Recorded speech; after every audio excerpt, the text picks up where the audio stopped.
about this? The race for 2016 going to get a little bit more crowded later today at noon. Kentucky Senator Rand Paul is expected to throw his hat in the ring at a Stand with Rand rally in Louisville. Chief political correspondent Carl Cameron's there.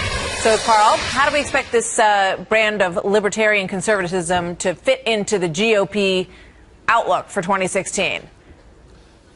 Well, Rand Paul and his supporters argue that it's a key ingredient to grow the party. His slogan is defeat the Washington machine, unleash the American dream. Lots of anti-establishment, sort of libertarian-flavored conservatism, trying to shrink Washington, in some cases do away with whole agencies wholesale. And in the case of his libertarian views and where they fit into the Conservative Party, that's a big and open question. He wants to go after a more diverse community of voters. He wants to try to emphasize diversity in the Republican Party. He argues that it's time for the GOP to go after younger voters more aggressively on issues that they care about, as well as minority voters.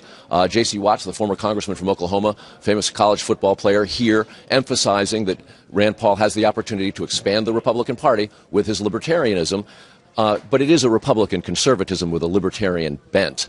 And that, he believes, will help grow his potential nomination for the Republican Party, presidential nominee, as well as help the GOP get voters and make them more competitive in the general election, Martha. Yeah. So given everything that's going on in the world, his take on foreign policy and intervention in general has gotten him a lot of attention, of course, in the past.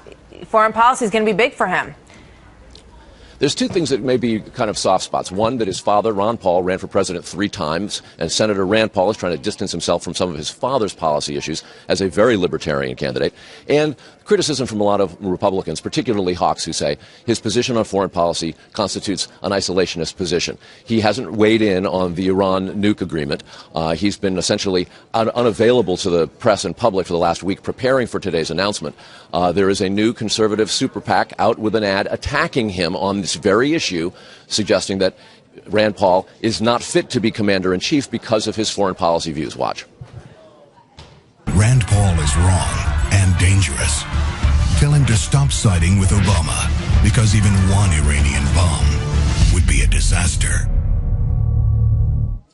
It's one of the real chief criticisms from conservatives that Rand Paul's international view of the world would retrench the United States, take it off the world stage, and do away with what many consider sort of its essential role around the world, keeping both U.S. security and international stability.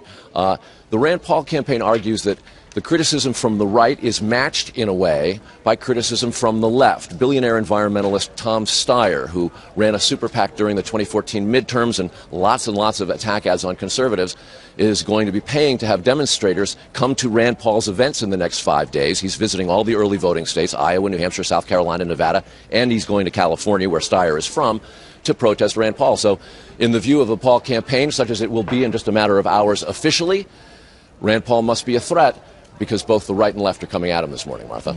Fascinating. Carl, thank you very much.